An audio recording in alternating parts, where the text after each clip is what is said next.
All right, bang. Today is Thursday. It's November 7th. Welcome to the Dog Walk presented by Barstool Sports. Before we get cooking here, I want to talk about Portillo's. I've been telling you so much about the salted caramel spice cake. They still have some available, but I don't know how long it's going to last, so you should definitely go out and get some and try it. I just got some anxiety about that. That it's going to be gone? It's one of those things where I want to campaign. I want to talk to the people at Portillo's. Like, you got to just make this a permanent item. It's got to be permanent. It's that good. But it also adds into the mystique and the want for it. So I understand it. Yeah. So go get it now. Yeah. Because you never know when it's going to go. You guys, don't wait. Don't wait. Don't wait. You could also get an salted caramel cake shake. I have not tried that yet. Yeah, I try that. I definitely need to do that. So like I said, it's available for a limited time only this fall. Stop it and try a slice, whole cake, or a cake shake today. Order at Portillos.com or head to your local Portillos to satisfy your Chicago-style cravings today. All right, so obviously you can hear, Chief is here. We did the scandals draft on Tuesday, and sometimes I like to kind of piggyback off the draft topic because people find things interesting, and I found Watergate in particular interesting because I don't know a ton about it, and I'm embarrassed to say that. Why is that? I don't know. It's just such a big American scandal. Yeah. And I drafted that, right? Yeah. Yeah, it is like the mother of all scandals. Yeah, and Lance said the same thing. He's a younger cat than I am, and he's Yeah. like, yeah, I'm actually excited to hear about this one, or interested to hear about this one, I should say. Yeah, it is one of those things that's always been a little bit convoluted, and we'll get into that, but it predates us by a lot, you know. So I feel like it's our parents who lived through it, and like the media who then used gate as the suffix to every major scandal, the Flake Gate, Spy Gate, all the different gates. Pretty unbelievable. Yeah. So here's my knowledge on it. Well, maybe we'll start with that. Okay. Watergate was the name of the hotel. Yes. Okay. Famously shown in Forrest Gump. Yep. Where Forrest Gump is like, oh, these guys were, I can't do a good Southern Forrest Gump accent, but like they're going around, they're rummaging around with flashlights. They're keeping me awake, you know? So and it's like, yeah. So that was that. And then you've never seen the movie? It came out in the 70s, so maybe not, but it's called All the President's Men. It's Dustin Hoffman and Robert Redford. No, but I believe that's the one that Jeff D. Lowe and Kirk love. Yeah. I mean, it's pretty highly acclaimed. I think it won. I'll look it up. Yeah, it won 4 Oscars, that movie. So, and that came out like in the immediate aftermath because I think Nixon was removed in 74. And this movie came out in 76. So it's a pretty quick turnaround time to make. Oh, yeah. And that really focused on the 2 lead journalists, Woodward and Bernstein, who like broke the case. And I obviously I know it's Nixon. I know he ended up being impeached over the scandal. Yep. And I think the other thing I know is that it involves someone sneaking in somewhere and learning about votes, or I don't know. That's all. Yeah, that's not bad. Okay, so the story goes. So it is in the run up to the 72 election. So Nixon won the 68 election, and that was a wild time because 68 we're in the throes of Vietnam. Lyndon Johnson was the president, but because Vietnam became so unpopular that even though, which I just learned this the other day, he won by the widest electoral margin ever in 1964 when he took over for Kennedy. And by the time 68 was rolling around, he gives this famous speech where he goes on TV and it's, I will not accept nor will I pursue the nomination for my party for president, which opened it up because you did have other Democrats challenging him in a primary. I think it was McGovern and a few others who were like the anti-war vote. And then Robert Kennedy got in 64 or in 68, like kind of later in the race after Johnson had said he's not running. Kennedy got in, and then Kennedy was winning everything, wins California. They're about to go to the convention in Chicago when he gets killed in California. So it would have been Nixon against a different Kennedy because they ran against each other in 60. Kennedy would have won the nomination. So it would have been Nixon against RFK, and who knows what happens there. But because it was like there was really nobody left on the Democratic side, Nixon positioned himself, and he had the brand ID, and he won that 68 election. And then in the run up to 72, there was an organization, which the acronym is literally CREEP. Okay, I'll get the actual what it stands for. I had it written down here. So it was Nixon's Committee to Re-elect the President, acronym CREEP. Not great, not a great name, but basically you had this group which was operating independent of Nixon. Okay, it was kind of like almost like a pack, like a group, like they're working on his behalf, but not like with direct instructions from him. And the DNC headquarters was in that Watergate area. So they broke in after hours and were like stealing files, and they get caught. Okay, those I think there was 5 of them that got caught. And what Nixon really ended up getting in trouble for, because he did not have, like, he was not giving these people direct instruction, what he got busted on was obstruction of justice. So he was, working, so the FBI was investigating this, and he was working with, like, he was trying to get this, he was paying the burglars who actually did it. He had given them hush money to, like, hey, just keep your fucking mouth shut on this thing. And then he also he was trying to get, like, the CIA and others, like, he's scrambling, right? So the funny part about it is Nixon, and if you look up the electoral map, 1972 electoral map, it was a fucking landslide. He won 49 states. The only state he lost that year was Massachusetts. So he won 49-1. Wow. So it's not like he really needed to do this, like, shady tactics, and he directly wasn't, but he knew as soon as, like, it broke that this was going to be a scandal. So Nixon, in classic, Tricky Dick Nixon was his nickname, okay?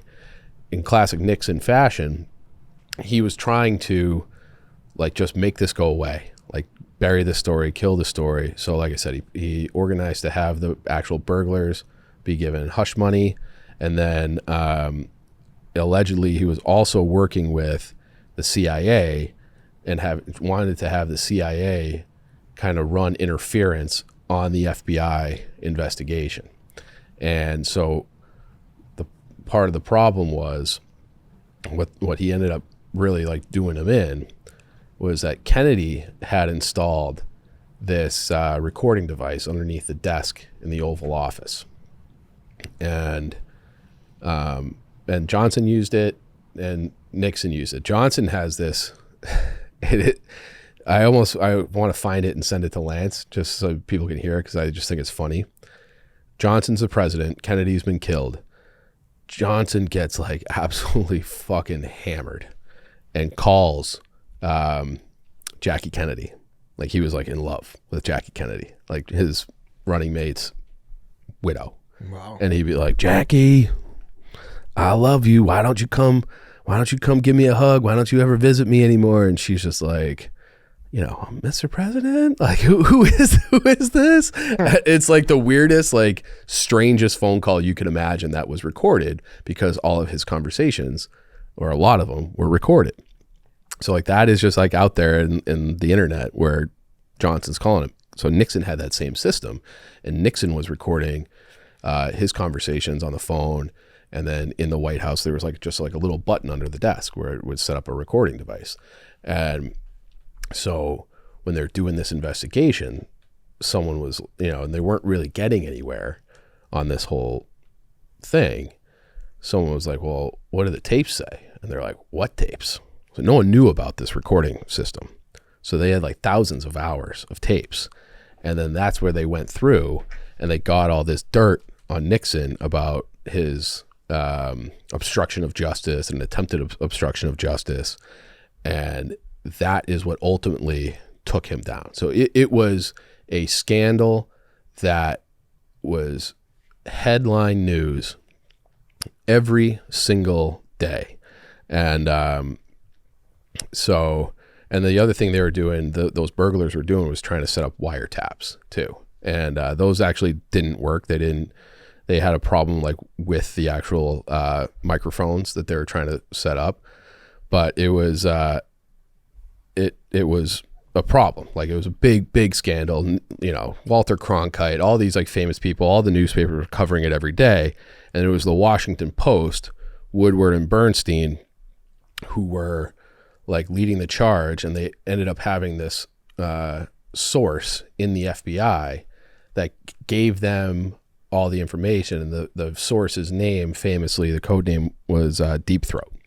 And so they got the information on that. They ran the story, and it was, at that point, politically,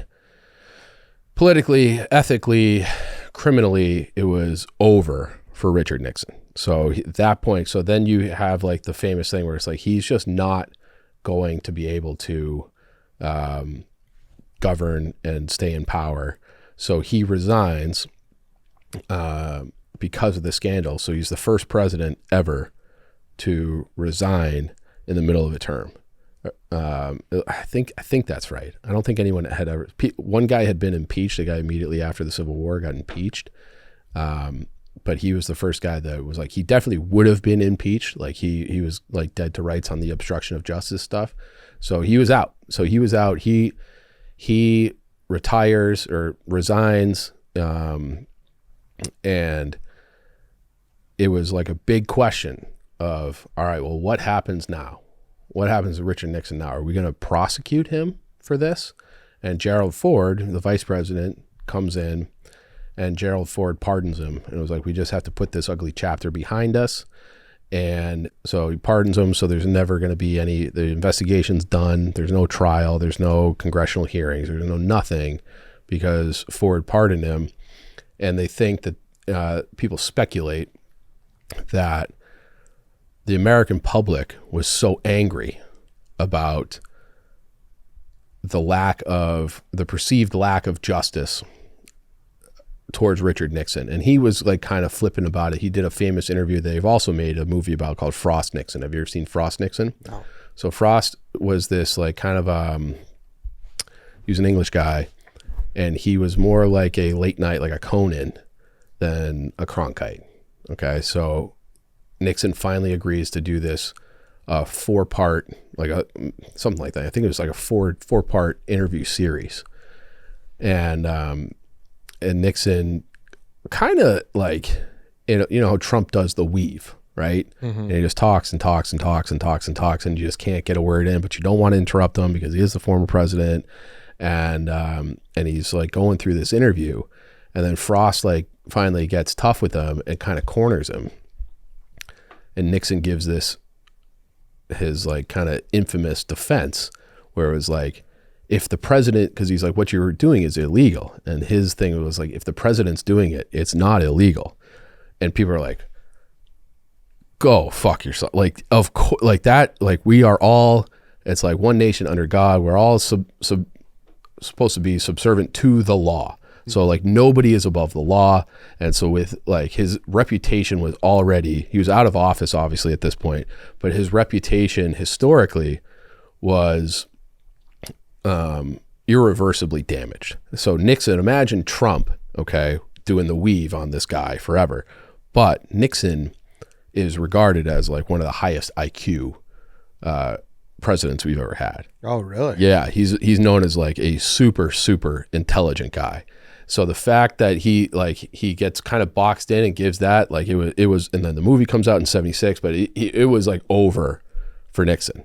So, but and he had like, he got that nickname Tricky Dick originally because he had a scandal, I believe when he was serving as vice president, because he was vice president to Eisenhower in the 50s.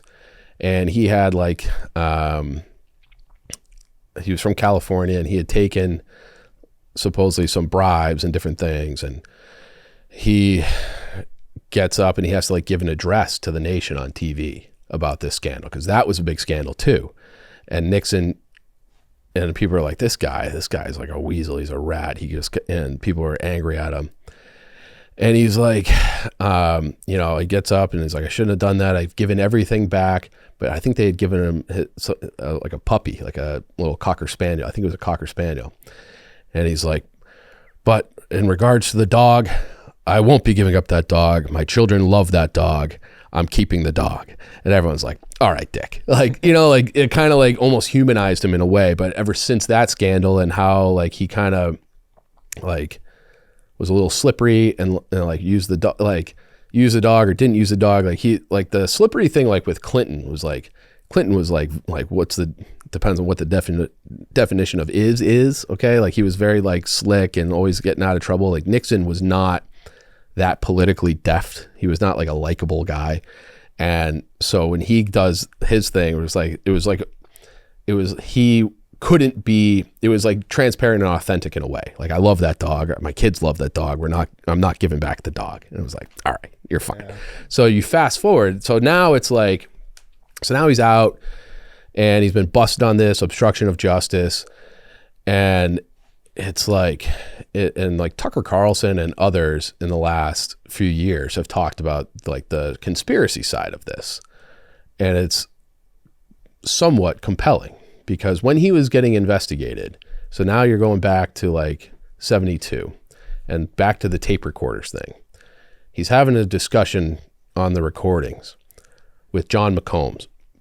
John McComb was, I think it was McComb. He was the head of the CIA at that point because Allen Dulles had been removed by Kennedy and McComb came in and he was the guy. And they're having a discussion back and forth. And then Nixon goes, well, he's like, I know why they killed Jack. Okay. And then McComb stops talking. He won't say anything. He won't respond to that. And it was like, well, it's like an enlightening thing because it's like, who is they? It was the official thing was one guy. It was a lone nut. It was Lee Harvey Oswald. So if the president of the United States says, I know why they killed Jack, as they're having a discussion about other things, it's like he knows what's up. Okay. So then the conspiracy was like, did Nixon obscure justice? Yes, that's clear. He definitely obscured justice. Was he set up? Possibly. Okay.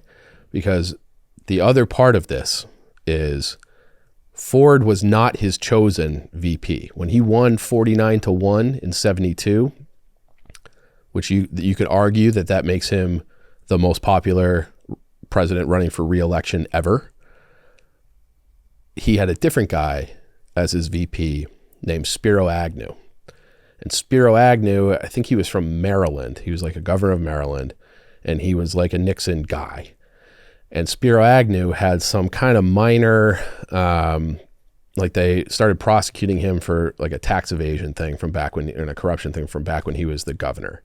And it got to the point where Nixon was like, all right, well, you just got to resign. I got enough problems.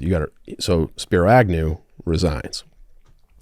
He's going through and he's trying to appoint a new VP.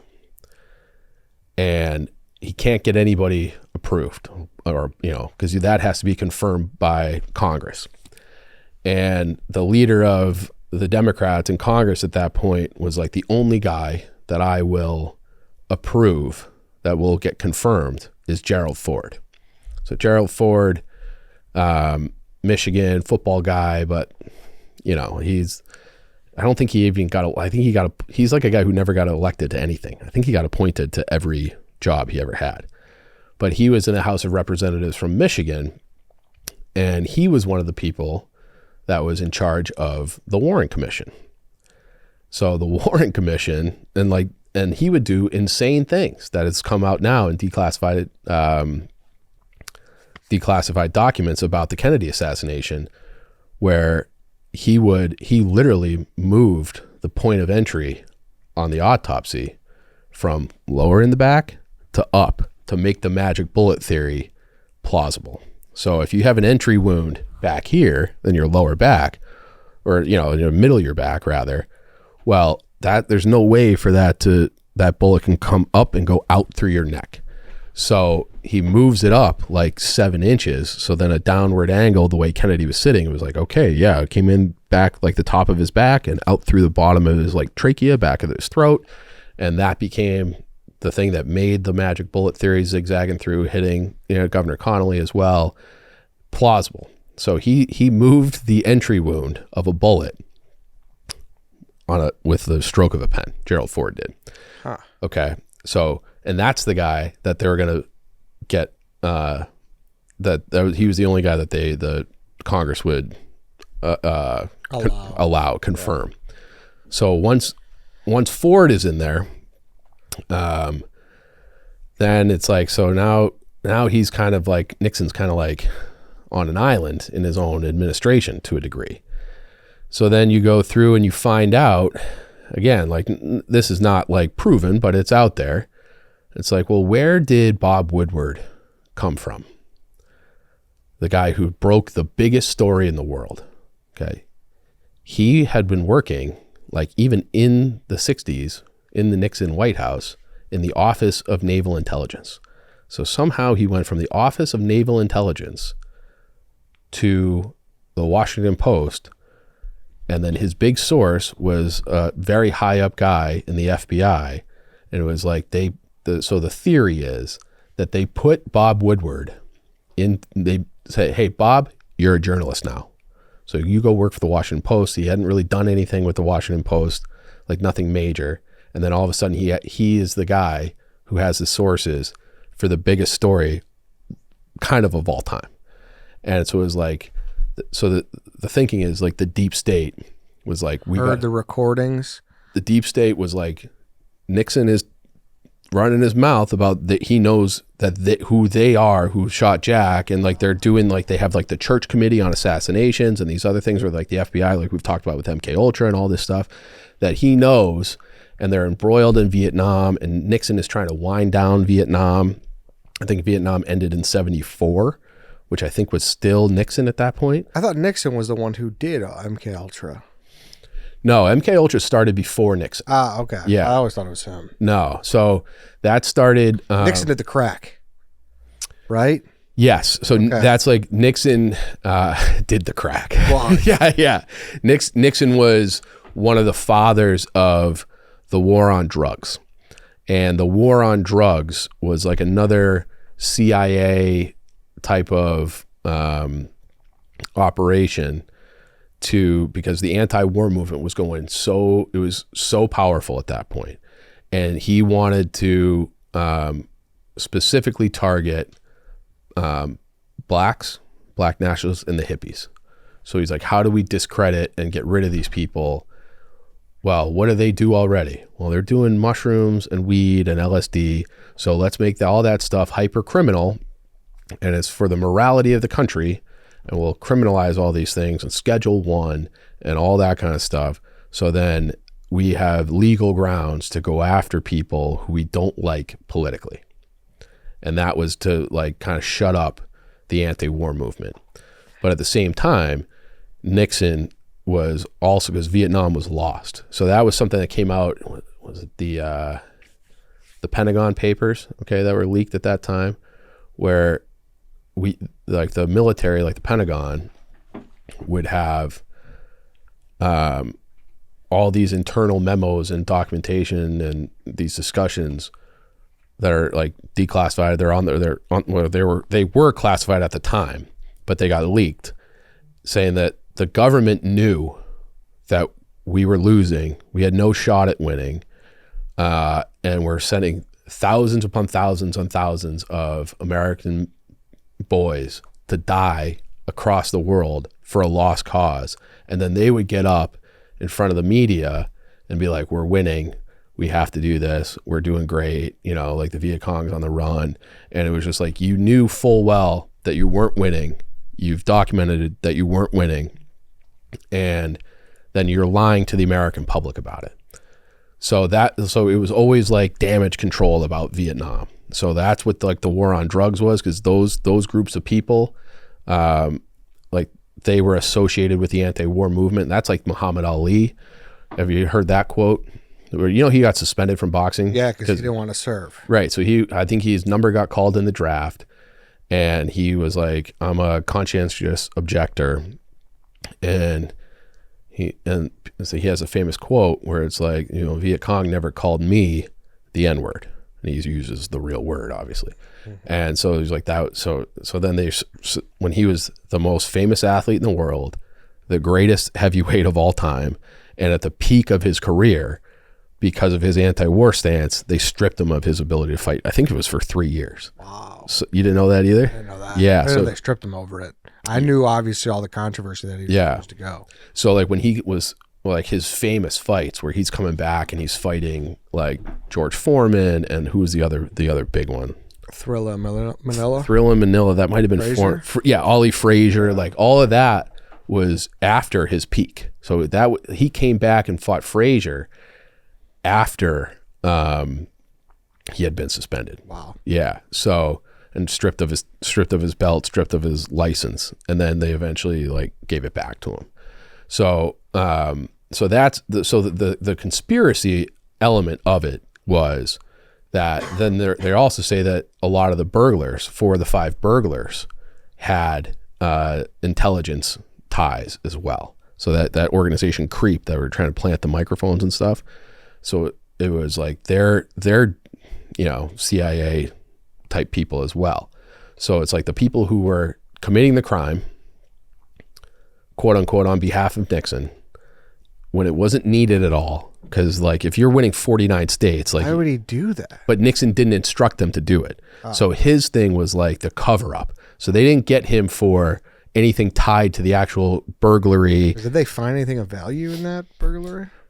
No, I don't think so, because it didn't really work. And it's like, and that's the other thing, is like they never needed it. You won 49-1. Like he was gonna, like this is 72. He's from California. It wasn't like California wasn't an automatic blue state like it is now. Mm-hmm. Like he won California. He won every state except for Massachusetts.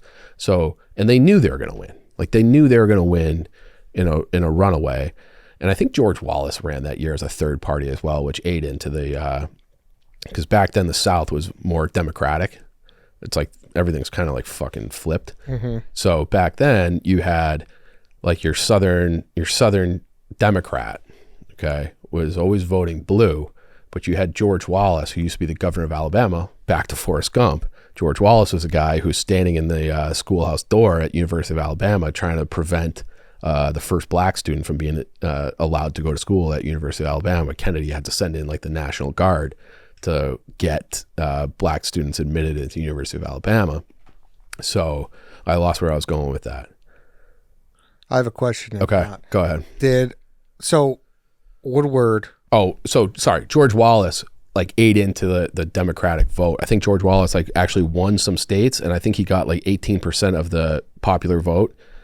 And he was like the segregationist, like I'm the candidate for the racists, and that ate into the Democratic vote at that time. Mm. So that's what helped Nixon like sweep the South and sweep everything except for Massachusetts. Huh. Yeah. Wow. Yeah. So sorry, what was your question? So was it Woodward when they're like, all right, hey, this guy knows what's saying. What happened? He's running his mouth. Mm-hmm. We need to get rid of him. Deep Throat was the FBI source.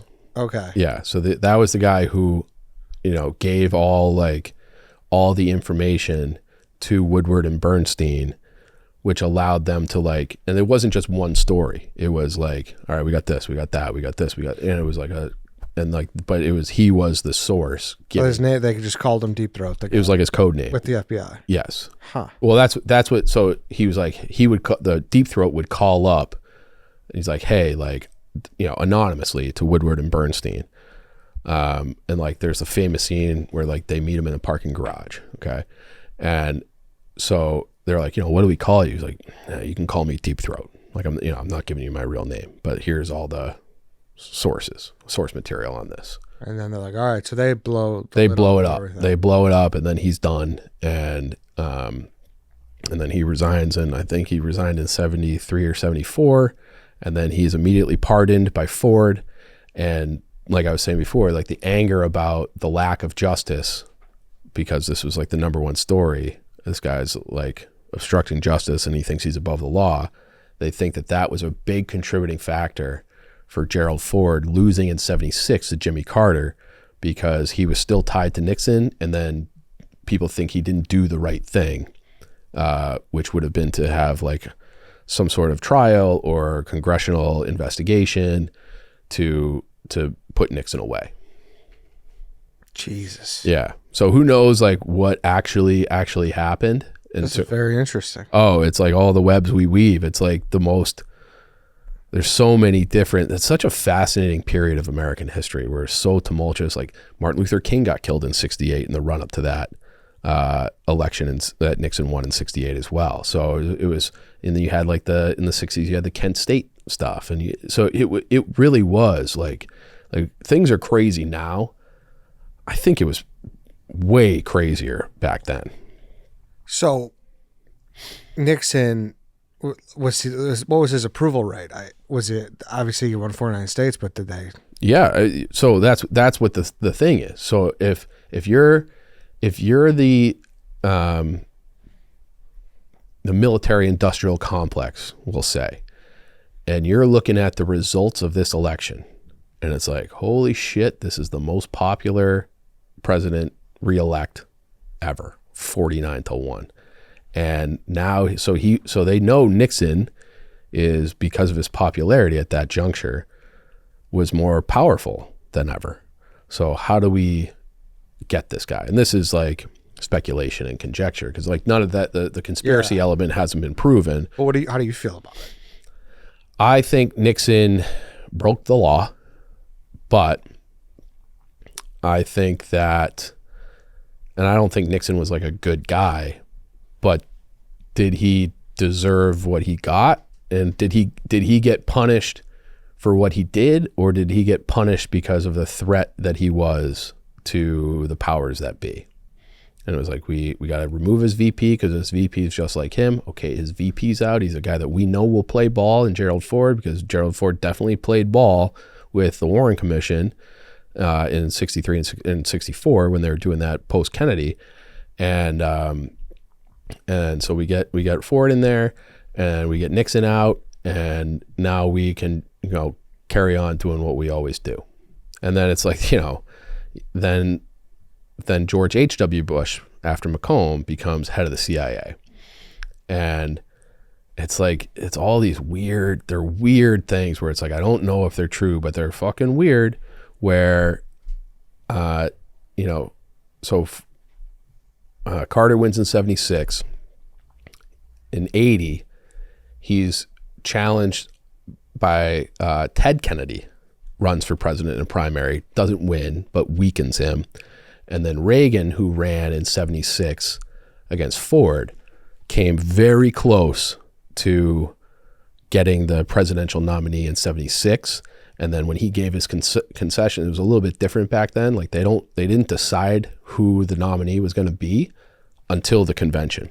So even at like the morning of the convention in 1976, Republican convention, there was a lot of talk about, is it going to be Ford or is it going to be Reagan?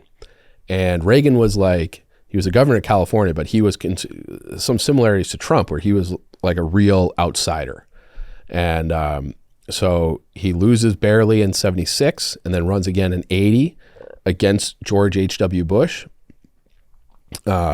Wins pretty convincingly in 80. And now the Vietnam War is done.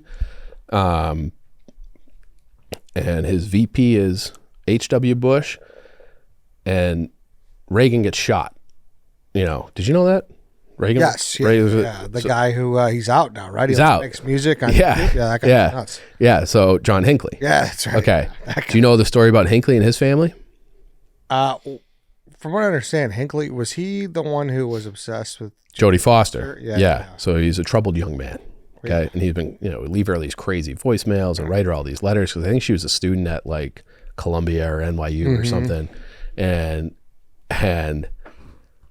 George H.W. Bush, a good family friend of his, was Hinckley's dad. Okay. Hinckley's dad was like a major donor Really? Yes. Okay. So the head of the CIA, who's now the VP, we got this outsider in there, who's immensely popular, who might be a threat. We better fucking kill this guy. God. So it's like, Hinckley is over, has George H.W. Bush over to his house. And, and then all of a sudden it's Hinckley's son who attempts to kill the president. it's like that. And it's, I don't know the exact time frame. I can't remember off the top of my head. I didn't plan on bringing this up, but it's like a jaw-droppingly close amount of time between when Hinckley was meeting with George W. Bush and when the assassination attempt happened. So it's like, maybe it's a coincidence, but also maybe it's pretty fucking weird. Maybe HW was like, oh, you got a son that's a little off his rocker? You don't say? Let me see, I'll talk to him. Let me see what we can do. Let me tell you what I can do for you. Yeah. Jodie You want Foster. to get her attention, exactly. huh? Yeah. Holy shit. Yeah. That's insane. It's insane. So obviously then Reagan lives, but that was the other weird thing about this. So George H.W. Bush was, when Reagan got shot, and he was in the hospital, he legitimately almost died. He almost died, because he got shot in the chest, so he was bleeding profusely. He was an older guy, and so they rushed him to the hospital. H.W. Bush was in Texas. Okay, so Texas is technically a republic, and that's where he's from. So maybe, and he refused to come back to Washington. He's like, I'm not, he's like, they got Reagan. He's like, he's the president. He's fighting for his life. It would be disrespectful for me to go into Washington, into the White House, and sit in his chair. Because everyone's like, you're the vice president. He's in the hospital. We need a head of state. And he's like, nope, not going to do that. I'm not going to do that. Not while he's fighting for his life. But it was like, maybe he didn't want to go in case shit really hit the fan. He was also in Texas when Kennedy was killed.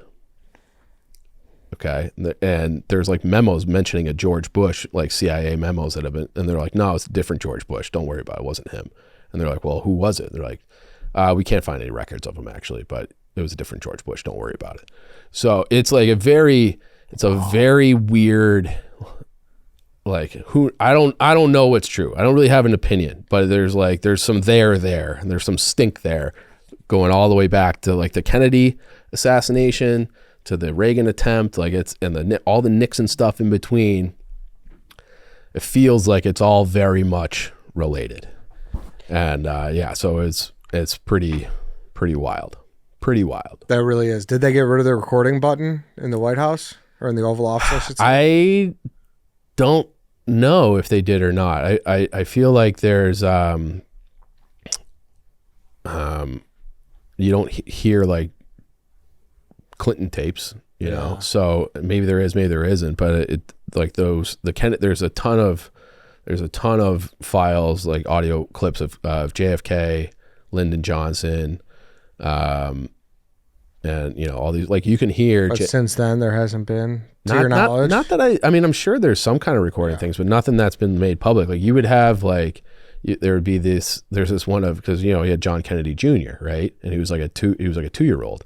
So he's in the Oval Office and he's recording something, and working on something, and you could hear him start to yell at his 2-year-old. It's like, John, be a good boy, John, because he's a young dad with a young kid who's fucking up in the office while he's trying to work. Yeah. So it's you hear that thing was just running all the time. It's a very interesting insight. And that's where when you have the Cuban Missile Crisis stuff, there's a lot, there's calls between Kennedy would call Eisenhower for advice on how to deal with the Soviets. And it's well, what happens if this happens? What happens if that happens? And because Kennedy, after the Bay of Pigs, just did not trust the CIA. So he's I can't go to my chiefs of staff in the CIA for reliable intelligence and advice, because they all just want to go to war. So he would just be I got to call people who are outside of this, and a guy who's outside of it who's wildly experienced and dealt with Allen Dulles, and his brother was Eisenhower. So you'd call Eisenhower and be what do I do? And all of that's recorded. It is kind of fascinating. Yeah, that's cool to listen to.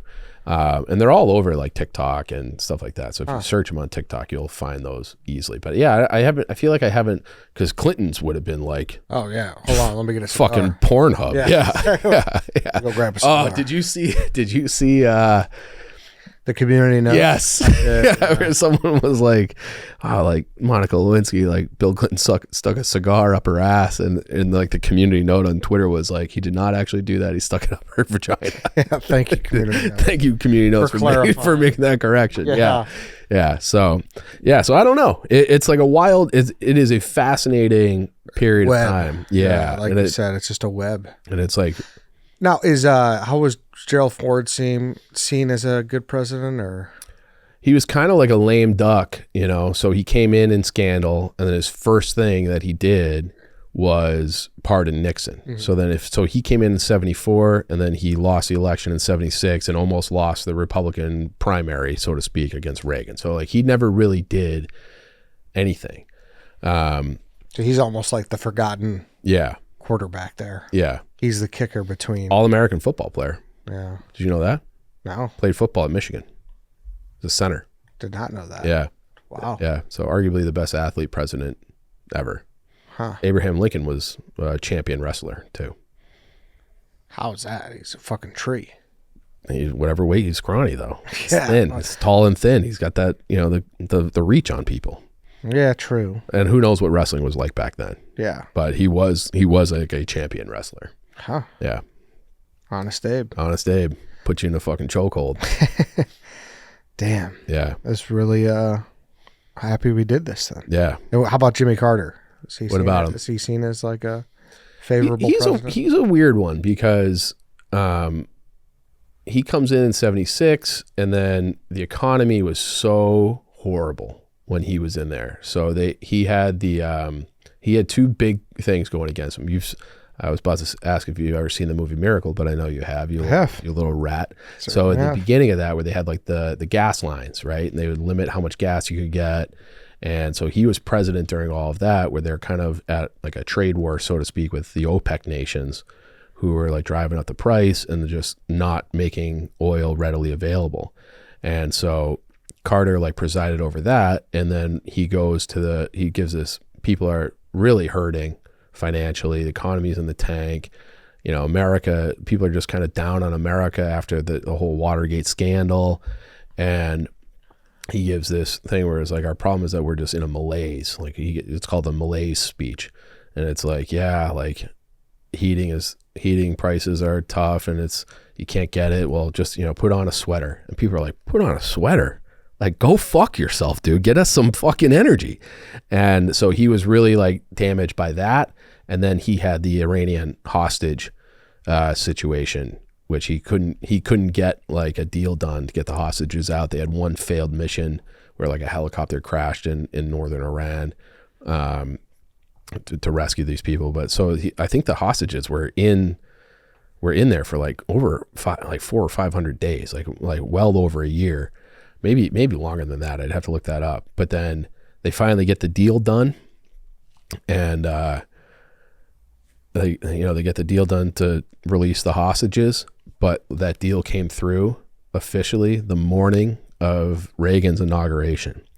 So Reagan gets in there and gets to basically be like, "Yep, those Iranians knew I wasn't fucking around," and released them. But like Carter was working like tirelessly to get them out. But I would say it depends on who you ask. I feel like history, like Democrats now, like he's like this, he's so old and he looks so sickly that I feel, but then he did like Habitat for Humanity. Mm-hmm. Like that was one of his big causes to get people homes.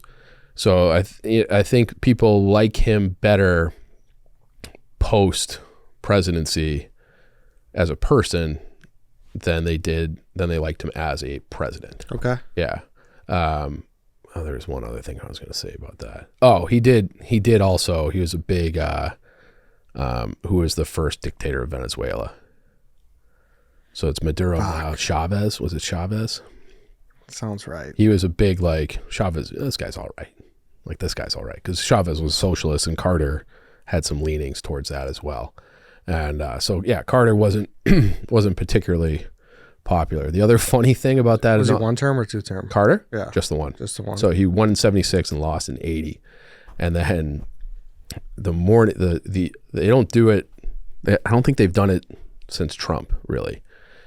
But prior to that, the tradition always was that the sitting president goes and picks up the new president in his motorcade and drives him to do the oath of office and all that and to give the speech. So Carter goes to Reagan to pick up Reagan at Reagan's hotel in D.C. and he knocks on the door and opens it, and the story goes that it just absolutely reeked of sex.